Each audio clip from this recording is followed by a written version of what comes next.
Long before European empires expanded globally, the Maya civilization flourished in Central America. Their cities, pyramids, and astronomical knowledge rivaled other great civilizations. Around the 9th century, many major Maya cities were abandoned, possibly due to environmental stress and warfare. Later, Spanish conquest dismantled remaining political structures. For centuries, outsiders claimed the Maya had vanished. But millions of Maya descendants continue to live across Mexico and Central America. Their languages survive. Their rituals endure. Their cultural identity persists. The political system declined, yet the people adapted. The Maya did not disappear. They transformed. Across centuries and continents, a pattern becomes clear. Empires collapse due to economic strain, military defeat, corruption, environmental pressure, or succession crises. But destruction of political authority does not erase cultural foundations. Law, religion, trade systems, language, and identity are more resilient than armies. Rome shaped Europe. Abbasid scholarship shaped science. Mongol networks shaped trade. Mali shaped African economic history. Ottoman administration shaped modern borders. The Maya preserved identity despite conquest. Each empire demonstrates that influence often outlives sovereignty. Today, when we walk on European roads, study algebra, travel global trade routes, examine West African scholarship, analyze Middle Eastern borders, or hear indigenous languages in the Americas, we are witnessing living fragments of fallen empires. Political collapse is not extinction. It is transformation. Empires rarely disappear. They evolve into new systems, new nations, new identities. History is not a cemetery of dead powers. It is a continuum of adaptation. The empires that fell did not fade into nothingness. They became the foundation of our modern world. And in ways subtle and profound, they are still here. In the medieval world, long before European empires crossed oceans, global trade was already thriving across deserts and continents. One of the most important trade arteries was the Trans-Saharan Network, a vast commercial system linking West Africa to North Africa and the Mediterranean world. At the center of this network once stood the Ghana Empire, a kingdom enriched by gold exports. But by the 11th century, Ghana weakened due to internal conflicts, shifting trade routes, and external invasions. As its authority collapsed, smaller Mande kingdoms competed for dominance.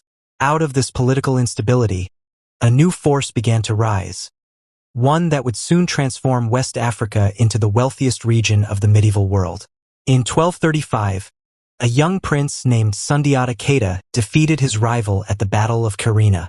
According to oral epic traditions preserved by griots, Sundiata overcame exile and hardship before uniting the Mande clans under a single banner. This victory marked the official birth of the Mali Empire. Sundiata established a centralized political system, reorganized territories into provinces, and secured control over the gold-producing regions of Bambuk and Bure. He strengthened trade protections and ensured that merchants could operate safely. Under his leadership, Mali did not simply replace Ghana, it surpassed it. The empire's foundation was built on stability, military organization, and economic vision. Following Sundiata's reign, Mali expanded rapidly. Successive rulers extended borders west toward the Atlantic coast and east along the Niger River. Trade caravans moved across the Sahara carrying gold north and bringing salt south. Cities like Timbuktu and Gao became thriving commercial centers. Taxes on trade enriched imperial treasuries. By the late 13th century, Mali controlled nearly half of the world's known gold supply. Merchants from North Africa traveled to cities such as Cairo, spreading stories of a powerful West African empire overflowing with wealth. Mali's influence was no longer regional, it was international. Its gold stabilized currencies across the Mediterranean world. In 1312, the empire entered its most legendary phase under Mansa Musa. His reign marked the absolute peak of Mali's political, economic, and cultural power. In 1324, he embarked on his historic pilgrimage to Mecca, traveling through Cairo with thousands of attendants and enormous quantities of gold. Historical accounts describe how he distributed so much gold in Cairo that inflation affected the region for years. European cartographers soon began placing Mali prominently on world maps, depicting Musa holding a golden orb. But his legacy extended beyond wealth. He commissioned mosques, libraries, and schools, transforming Timbuktu into a beacon of Islamic scholarship. Under Musa, Mali became not only rich but intellectually influential. In 1591, a Moroccan invasion armed with gunpowder weapons shattered the Songhai Empire, permanently destabilizing West Africa's political order.